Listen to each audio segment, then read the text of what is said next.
आप स्क्रीन पर जो तस्वीर देख रहे हैं वो ईरान के टॉप मोस्ट न्यूक्लियर वैज्ञानिक मोहसेन फखरीजादे की है।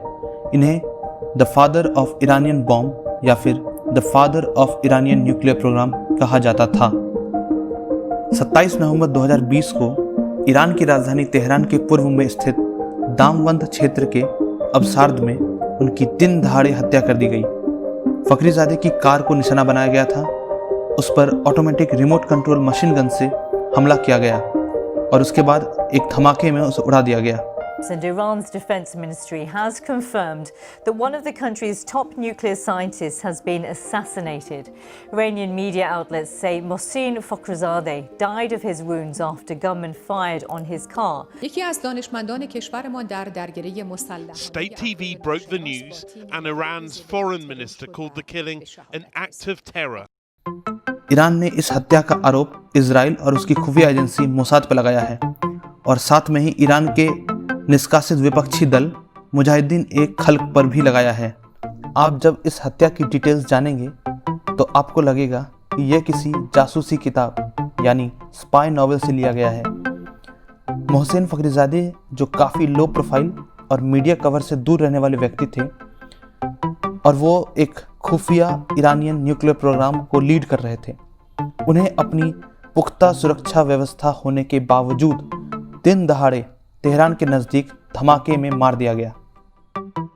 Iran's foreign minister has accused Israel of being behind the killing. He wrote this tweet: "Terrorists murdered an eminent Iranian scientist today. This cowardice, with serious indications of Israeli role, shows desperate warmongering of perpetrators. Iran calls on the international community and especially the EU to end their shameful double standards and condemn this act of terror." और इसके बाद Iranian media की तरफ से जो खबरें आ रही थी उसमें ईरान के सुप्रीम लीडर अयतुल्लाह खुमैनी के मिलिट्री एडवाइज़र ने बदला लेने की बात कही थी और उसके साथ ही उनके रक्षा मंत्री ने भी बदले की बात कही। मोहसेन फखरीजादे की हत्या के बाद आ रहे प्रतिक्रियाओं से आपको पता लग गया होगा कि उनकी ईरान में कितनी अहमियत थी और उनकी दिन दहाड़े हत्या से ईरान को कितना बड़ा धक्का लगा है।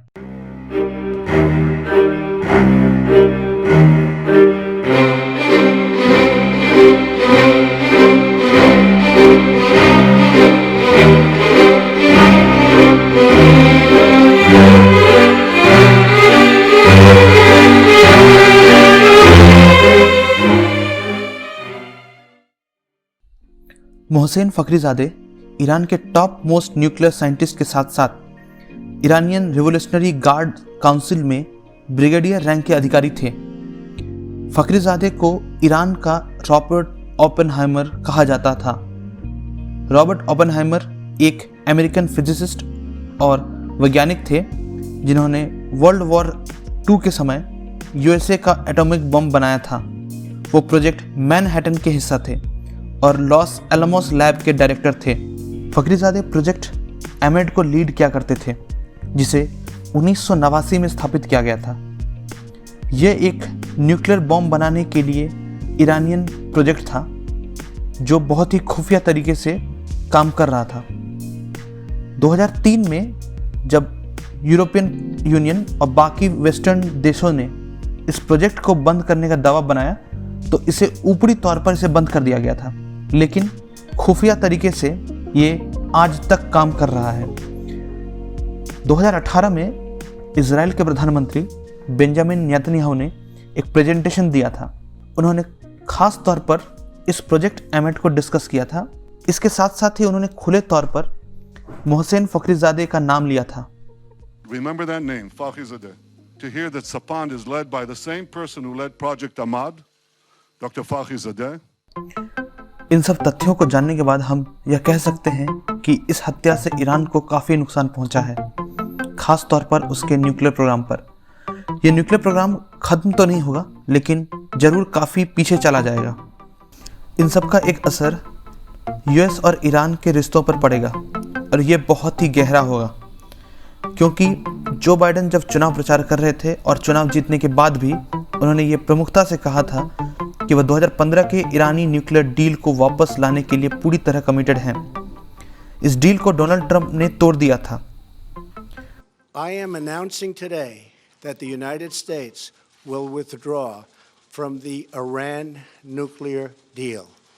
बाइडेन ने JCPOA यानी joint comprehensive plan of action, जो यूएस ईरान एग्रीमेंट है जिसे बराक ओबामा ने साइन किया था, उसे वो लौटाने के लिए या फिर उसमें वापस आने के लिए पूरी तरह कमिटेड हैं। मोहसिन फ़खरीज़ादे इजराइल का सबसे बड़ा निशाना था, यानी आप कह सकते हैं कि वो थे टारगेट नंबर 1। उन पर पहले भी कई बार आत्मघाती हमले हुए हैं जिसमें वो बार बार बच निकले थे। इसके साथ ही ईरान पर ये पहला इस तरह का हमला नहीं है, ये इस तरह के हमले लगातार हो रहे हैं।